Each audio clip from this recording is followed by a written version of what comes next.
Hi guys, this is Asal. I'm studying for the bar. So today I reviewed my notes on solicitation, I reviewed my notes on attempt, and now finally I'm reviewing my notes on conspiracy.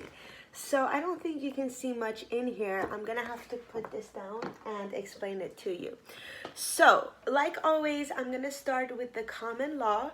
So, under the common law, conspiracy is an agreement between two or more people to commit an unlawful activity. A person can be charged with conspiracy even though his conduct occurs long before the crime is actually committed. So actually this is very similar to solicitation. And an agreement between two or more persons to commit an unlawful act or a lawful act by unlawful means. Okay, so now I'd like to move on and I would like to talk about overt act in furtherance of conspiracy. So this not be an unlawful or substantial, and it can also be minimal. And the minority position takes the substantial step in the commission of the crime. Okay, now the next thing I would like to discuss under the common law is the specific intent. So, with the specific intent is an intent to agree with someone else and an intent that the crime can be accomplished. Okay, because conspiracy is a specific intent crime. Okay, so the next thing I would like to talk about is the bilateral approach, which is both participants of the conspiracy must have a culpable intent. Okay, the defendant agrees with someone else about committing a crime and the defendant intends for the crime to succeed. This will cause the defendant to become a part of a conspiracy. Okay, so the next thing I would like to describe is that what the conspirator must know. Okay, so the conspirator must know the nature of the conspiracy, he must know his role in the conspiracy, and the conspiracy's success depends upon an organization of more than one person. Okay, so now I'd like to move on and I would like to describe the scope. So the scope is how many conspiracies are there and who are the conspirators. Okay, so under a common law, a single agreement may form the basis for conspiring to commit multiple crimes. Okay, so the next thing I would like to describe was actually one of the hardest things that I had to learn in law school. Like at first, when I was in my first year, this was just so confusing to me. I don't know why. Like I just couldn't understand the concept. But now I understand it a little better, so I would like to describe it to you. So it's basically the relationships among the people in the operation. Okay, so the relationship. So when you think about that, perhaps think about like gangsters or like people like Al Capone who are like dealing all these drugs and they're like a lot of people. So there's the wheel conspiracy and then there's the chain and the link conspiracy. Okay, so the chain and link conspiracy, the conspirators know that others in the chain exist and have a vested interest in the success of their co-conspirators' acts and may not know the identities of those co-conspirators. When does a conspiracy end? Okay, under the common law, the conspiracy ends when its criminal purpose has been achieved and when all participants have abandoned the scene. Okay, so that's pretty much everything I wanted to say about the common law. And now I'd like to move on with the model penal code because, you know, in a criminal law bar exam, you kind of want to go through it all. It's very important to describe the common law. They really like that, you know, on the essay portion. And then when you're like in the MBE portion, you know, you want to focus more on the model penal code. But regardless, on the bar, you want to mention both. So the next thing I want to do is mention the model penal code.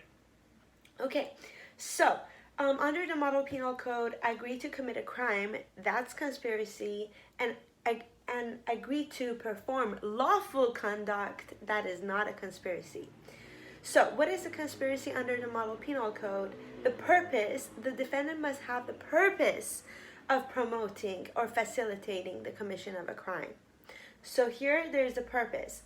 And then also there is a mens rea for the specific intent. The defendant must specifically intend both the conduct and the result elements of the crime. Okay, So what happens if a person comes to court and he's like, oh, I had no idea what they were doing, like he sold them the gun, but he had no idea what they were going to do. So here there's no liability without proof of purpose. So there has to be a proof of purpose. What is a conspiracy under the Model Penal Code again? Okay, the next thing I would like to talk about is the agreement. The defendant must agree with one or more people about the crime commission. Agreement. Agreement is that one or more members of the group will commit the crime and to aid another member of the conspiracy in committing the crime. Okay. Now, just real quick, I would like to say this about the common law actus reus part.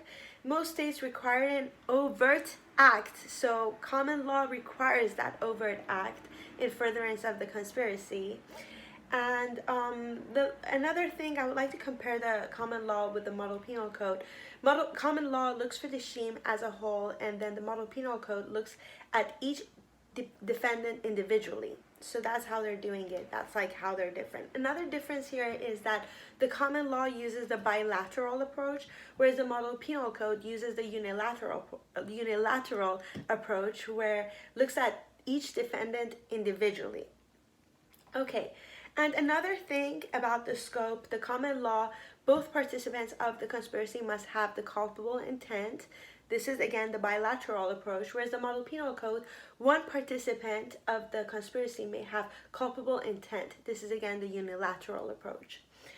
Something that both the common law and the Model Penal Code have in common is if multiple criminal objectives arise out of a single agreement or continuous conspiratorial relationship, then there is just one conspiracy.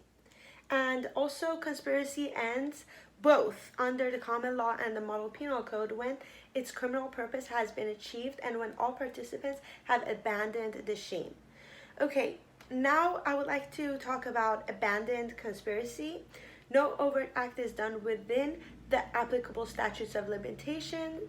And I would like to talk about renunciation next. I would like to move quick because I'm worried that my camera will cut me off. And if it does, I'm still going to publish the video.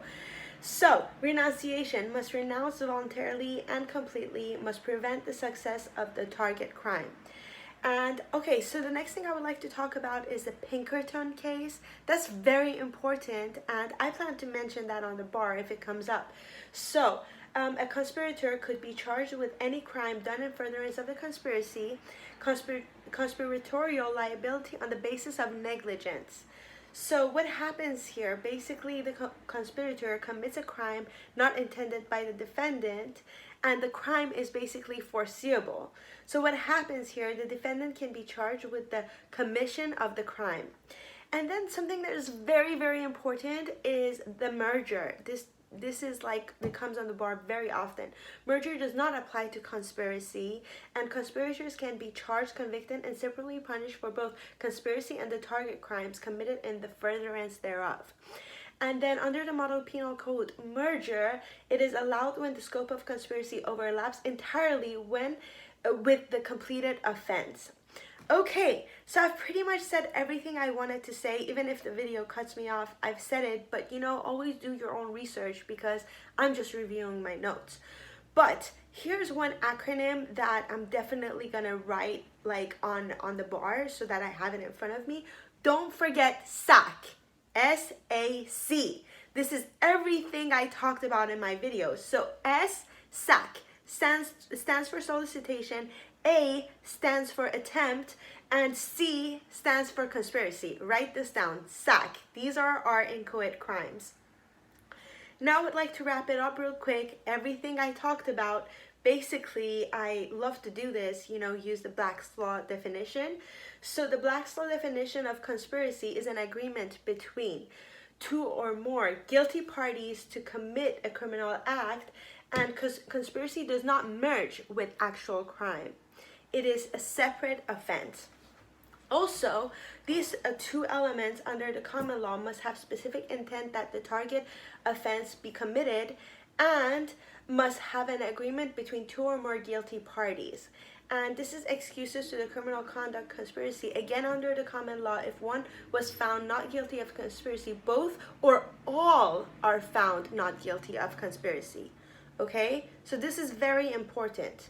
And this comes up on the MPE really often because it's the Model Penal Code majority.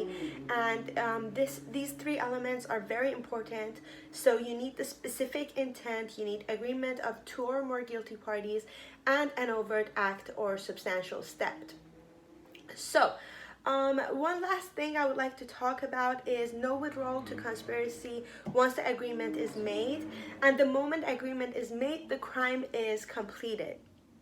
So that's pretty much everything I wanted to talk about. Just let me add this, since I still have an extra minute.